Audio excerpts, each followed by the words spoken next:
जय Shri Radhe Krishna. I hope आप सब लोग बहुत अच्छे होंगे। चलिए अध्याय 13 को आगे बढ़ाएंगे।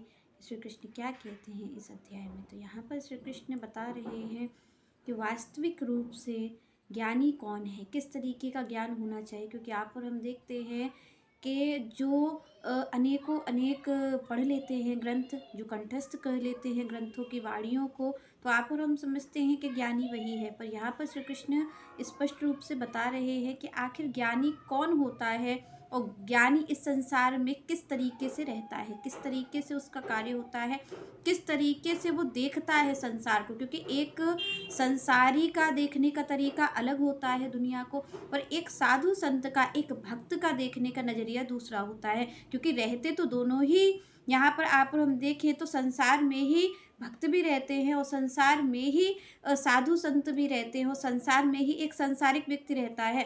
तो यहाँ पर आप देखते हैं कि गति साधु संतों की क्या है कि कितने आनंदित रहते हैं, भक्त कितने आनंदित रहते हैं, आनंद में सराबोर रहते हैं। और एक हम हैं, इसी संसार में भक्त और संत भी हैं और इसी संसार में आप और हम भी हैं, पर हमारे जीवन में आनंद नहीं है, हमारे जीवन में दुख ही दुख है। आप देखिए किसी भी यहाँ पर स्पष्ट रूप से तभी संत कहते हैं कि दुखिया सब संसार के। यहाँ पर जो संसारी लोग हैं, जिन्होंने भगवान का आश्रय ग्रहण नहीं किया है, जिन्होंने श्री कृष्ण का आश्रय नहीं लिया है, वो आपको सारे ही दुखी दिखेंगे। कोई भी यहाँ पर, चाहे धनी व्यक्ति आप देख लो या निधन व्यक्ति देख लो, यहाँ पर सभी दुखी हैं। और यहाँ पर सुखी कौन है, तो सुखी राम के दास, जो भगवान के दास हैं, जो श्री कृष्ण के दास हैं, वही सुखी हो सकते हैं। तो यहाँ पर सबसे बड़ी बात ये है कि आप और हम विचार करें कि यहाँ पर संसार में ही रहता है एक भक्त भी, एक संत भी, और उसके लिए भी यही संसार है। जो आप और हम कहते हैं कि भाई संसार तो बहुत बुरा है, भगवान ने यहाँ पर इस संसार में क्यों भेज दिया, पर क्या ऐसा साधु संतों के मुंह से सुना जाता है कि संसार बहुत बुरा है? क्या कोई भक्त कहता है ये संसार बहुत बुरा है? तो यहाँ पर वो लोग तो नहीं कहते मिलते, वो तो अपार सुख में, अपार आनंद में रहते हैं। फिर आप और हमें ये कष्ट क्यों मिलता है, फिर हम और आप दुखी क्यों रहते हैं इस संसार में रह करके?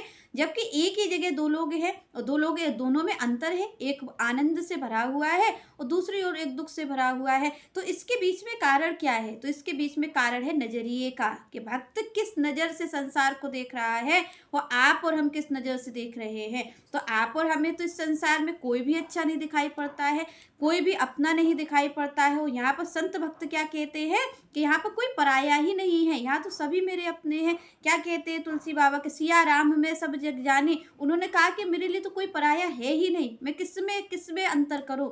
तो यहाँ पर तो वो स्पष्ट कह रहे हैं कि सिया राम में सब जग जानी, करहूँ प्रणाम। तो यहाँ पर सब संतों का ये कहने कि भाई मैं तो इन सबको प्रणाम कर रहा हूँ। आप और हम संसार की ओर किस दृष्टि से देखते हैं कि ये बुरा है, ये व्यक्ति बुरा है, इससे मुझे बात नहीं करनी, इसकी ओर नहीं देखना है।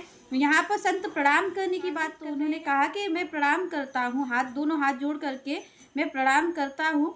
तो यहाँ पर संतों ने क्यों प्रणाम किया है इसी संसार में रह करके, जबकि वो भी इसी संसार में है और आप और हम भी संसार में। क्योंकि यहाँ पर श्री कृष्ण स्पष्ट रूप से कह रहे हैं कि अगर कोई मेरे तक पहुंचना चाहता है, उसके लिए भगवान, आप और हम ये सोचते हैं कि अगर हम भगवान की भक्ति करेंगे तो भगवान हम पर ये कृपा करेंगे कि सब हमारे अनुकूल हो जाएगा। तो यहाँ पर श्री कृष्ण ने कहा कि भाई आपके अनुकूल कुछ भी नहीं होगा, संसार जैसा है वैसा ही रहेगा। आप भक्ति करोगे तो आपको एक नज़रिया मिलेगा। जब आप और हम ये देखें कि हम भगवान की कथा सुनते हैं, तो भगवान की कथा दो चीज़ आपको देती है।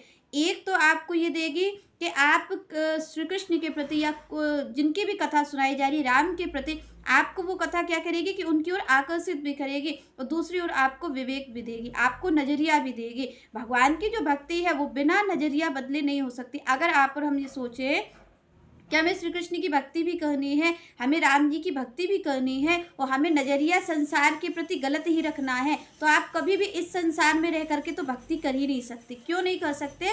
तब तो फिर आपको एकांत चुनना पड़ेगा और वो एकांत आपको कहीं नहीं मिलेगा। तो यहाँ पर आप ये सोचें कि आप संसार में रह कर के भक्ति करेंगे, तो संसार में भक्ति तभी संभव है जब नज़रिया बदला होगा। क्योंकि आप और हम अगर किसी में दोष भाव देख रहे हैं तो फिर हम भगवान की भक्ति कर ही नहीं सकते। क्योंकि भगवान की भक्ति करने वाला तो कहीं भी दोष नहीं देखता है। यहाँ पर श्री कृष्ण क्या कहते हैं कि भाई मेरी भक्ति तो ऐसी है जो मेरा भक्त किसी में भी दोष नहीं देखता है। यहाँ पर आपको और हमें दो चीज़, जो भगवान की कथा है, जो सत्संग है, वो दो चीज़ प्रदान करते। एक तो भगवान के प्रति प्रेम और दूसरी ओर देखने का नज़रिया। तो यहाँ पर